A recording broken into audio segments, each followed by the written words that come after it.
Elias, a man etched with the map of past traumas on his face, led the way into the terrifying deep woods. Behind him trudged a small group of seasoned hikers, their initial excitement palpable. They were chasing a ghost story, a lost settlement whispered about in hushed tones in the local taverns. An old map, yellowed and brittle, promised to lead them there. Anya, ever the pragmatist and the group's designated photographer, trailed behind, snapping pictures of the imposing trees, the dense undergrowth, and the determined faces of her companions. As they delved deeper, an unsettling silence descended, broken only by the crunch of their boots on the forest floor and the occasional rustle of unseen creatures. Anya noticed a subtle shift in the atmosphere, a feeling of being watched. The trees seemed to loom closer, their branches gnarled and menacing. Elias, his eyes wide and darting, muttered about the woods remembering, about the whispers carried on the wind.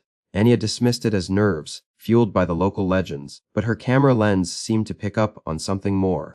In the digital display, strange distortions appeared around the trees, fleeting shadows that danced just beyond the range of human vision. One particularly unnerving incident occurred near a gnarled oak. As Anya focused, she heard a faint whisper, seemingly emanating from the tree itself. She couldn't make out the words, but the sound sent a shiver down her spine. When she showed Elias the photograph, his face paled. "They're watching us," he rasped, his voice trembling. "The woods know why we're here." Anya, despite her skepticism, felt a prickle of unease. The woods were indeed whispering, and Elias, for some reason, seemed to understand their terrifying secrets. Deeper into the terrifying deep woods, the trail grew less defined, as if the very trees conspired to erase their path. It was Maya, usually the most cheerful of the group, who first noticed the carvings. Etched deep into the gnarled bark of an ancient oak were swirling symbols that seemed to writhe before their very eyes. Anya snapped a photograph, but when she reviewed the image, the symbols were different, subtly altered, as if mocking her perception. A chill permeated the air, heavier than the already oppressive humidity. Maya, her voice trembling, identified the symbols as belonging to folklore of the region, signs associated with an entity known only as the Weaver, a being of immense power said to control the very fabric of the forest, weaving nightmares into reality. Elias, already on edge, paled visibly. He began muttering about unseen eyes, whispering winds carrying malevolent intent, claiming they were being watched, hunted, by something beyond their comprehension. The woods themselves seemed to respond to Elias's paranoia. The sunlight dappled through the canopy, creating fleeting shapes that resembled grotesque faces. The rustling leaves sounded like hushed whispers, carrying snippets of conversations just beyond understanding. The trees seemed to shift in their peripheral vision, pathways twisting and turning, leading them in circles. Reality began to fray at the edges, blurring the line between what was real and what was a figment of their collective, fear-addled imaginations. A branch snapping nearby sent them scrambling, hearts pounding. But there was nothing there, only the silent, watchful trees. The woods were no longer just a place. They were an active participant in their mounting dread. They emerged from a thicket of gnarled trees into a small clearing, and there it stood, a dilapidated cabin, its wooden planks gray and weathered, almost consumed by the encroaching forest. It looked like it hadn't been touched in decades, maybe centuries. A sense of foreboding settled upon the group, heavier than the humid air. Hesitantly, Elias pushed open the creaking door, revealing a single, dark room filled with dust and decay. Cobwebs hung like macabre decorations, and the air was thick with the smell of mildew and rot. Inside, scattered amongst broken furniture and rusted tools, were several leather-bound journals. Their pages were brittle and yellowed, the ink faded but still legible. A palpable sense of dread hung in the air as David, the historian of the group, carefully picked one up. The entries were filled with frantic handwriting, detailing the struggles of the settlement's inhabitants. They spoke of hardship, famine, and then, something far more sinister. A pact made with an entity they called the Weaver, a bargain for prosperity that came at a terrible price. As David continued to read, the story unfolded, a horrifying tale of escalating demands, gruesome rituals, and the slow descent into madness. The settlers had promised the Weaver offerings, but when they could no longer fulfill their dark bargain, the entity unleashed its wrath upon them.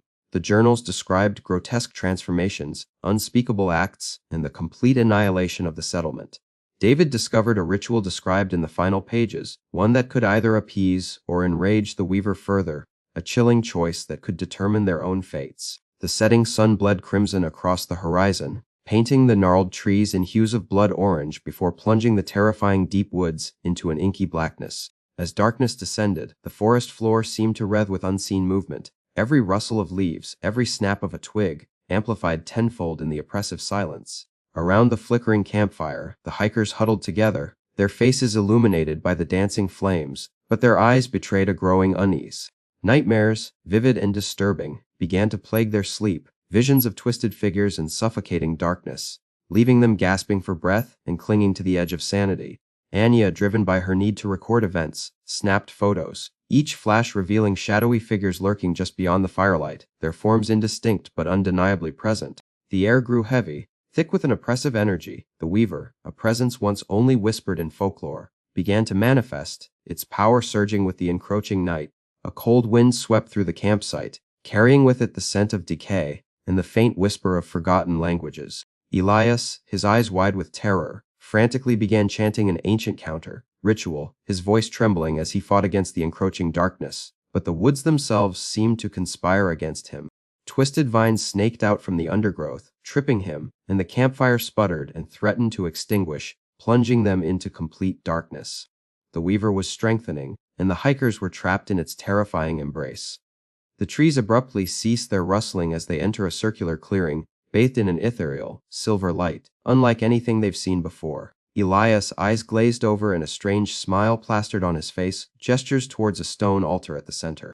The air crackles with an unnatural energy, raising the hairs on the back of their necks. A voice, ancient and malevolent, echoes in their minds, not through their ears, announcing the Weaver's presence. It speaks of a debt unpaid, a pact broken, and a hunger that needs to be satisfied. The Weaver demands a sacrifice, a willing offering to appease its insatiable appetite and restore its waning power. Panic erupts. Accusations fly. Maya points a trembling finger at Elias, claiming he was always the Weaver's pawn. Elias only chuckles, a chilling, inhuman sound. David, who has been unusually quiet, steps forward, his eyes gleaming with a newfound fervor. He speaks in a forgotten tongue, a language that resonates with the very stones beneath their feet. He reveals a shocking truth. He is a descendant of the original settlers, the ones who made the pact with the Weaver. He was drawn here, guided by an ancestral calling, a destiny he can no longer deny. Fear and suspicion twist the group's camaraderie into a grotesque caricature of itself. Anya stares at David in disbelief, questioning the implications of what he is implying. The Weaver is not just some abstract horror, it has been waiting for David. The others look at each other, eyes widening, the realization that one of them is, in essence, on the Weaver's side. Elias, through a forced smile, explains that the offering must be of pure blood from the lineage that brokered the pact, and that lineage is the lineage of David. The group, consumed by paranoia, begin to turn on each other, their desperation making them capable of anything.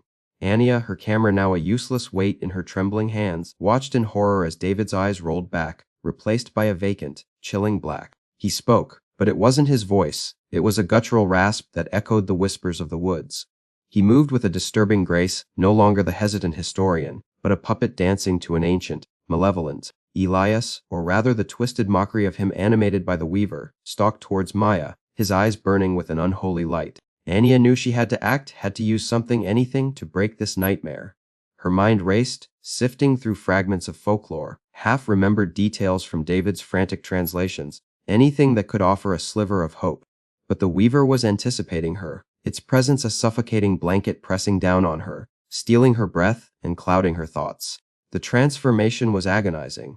Maya screamed, a sound that was abruptly cut short as her limbs contorted at unnatural angles. Her skin paled, then cracked, as thorny vines snaked their way out, binding her to the earth. Her eyes, wide with terror moments before, now reflected the ancient, cruel intelligence of the Weaver. David, now a willing instrument of the entity, chanted in a forgotten tongue, his voice weaving a tapestry of dread that resonated deep within Anya's bones. The Weaver's power intensified, its tendrils of shadow reaching out to claim the remaining vestiges of their humanity. She felt a searing pain in her mind as the entity tried to burrow in, to rewrite her thoughts, to mold her into another grotesque reflection of its will. Anya clenched her fists, fighting back with every ounce of strength she possessed, knowing that succumbing meant an eternity of torment, an existence twisted and consumed by the eternal darkness of the terrifying deep woods. Anya, driven by a primal surge of survival, stumbled through the gnarled trees, her lungs burning with each ragged breath. The Weaver's presence, though weakened, still saturated the air, a suffocating blanket of dread. She clutched her camera, her only weapon against the ancient evil. The lens, once a tool for capturing beauty, now felt like a conduit to channel the darkest horrors. She knew she couldn't truly defeat it, not with her strength depleted and her sanity frayed. But perhaps, just perhaps, she could contain it. She remembered a passage from David's journal, a fleeting mention of Weaver's aversion to reflected light, to being seen in a way it couldn't control. She reached a clearing, the same ritual site where everything had fallen apart. The Weaver's influence was palpable here, the ground pulsating with a dark energy. In the center stood Elias, or what was left of him, a puppet animated by the entity's will. His eyes burned with an unholy light, fixated on her. Anya raised her camera, her hands trembling. She focused, not on Elias, but on the air around him, the swirling darkness that constituted the Weaver's form. She had to capture it, freeze it in a moment of vulnerability. With a deep breath, Anya fired off a series of rapid shots, the flash momentarily piercing the oppressive gloom. A deafening shriek echoed through the woods as the Weaver recoiled, its shadowy form flickering and distorting. It was working, but the Weaver was too powerful to be completely contained. As the echoes faded, the entity lunged, its touch like ice. Anya managed to snap one last photograph before darkness consumed her. The terrifying deep woods remained, its secrets buried deep within its tangled heart. The lost settlement remained lost, its fate a chilling testament to the dangers of disturbing the ancient powers. The Weaver was trapped, yes, but only partially, its malevolence forever seeping into the woods, a constant, lurking threat. And in the final photograph, recovered years later, Anya's face was visible, contorted in a silent scream, her eyes wide with eternal terror. It was a haunting reminder of the horrors she witnessed, a chilling warning etched in silver nitrate, a testament to the woods' eternal claim.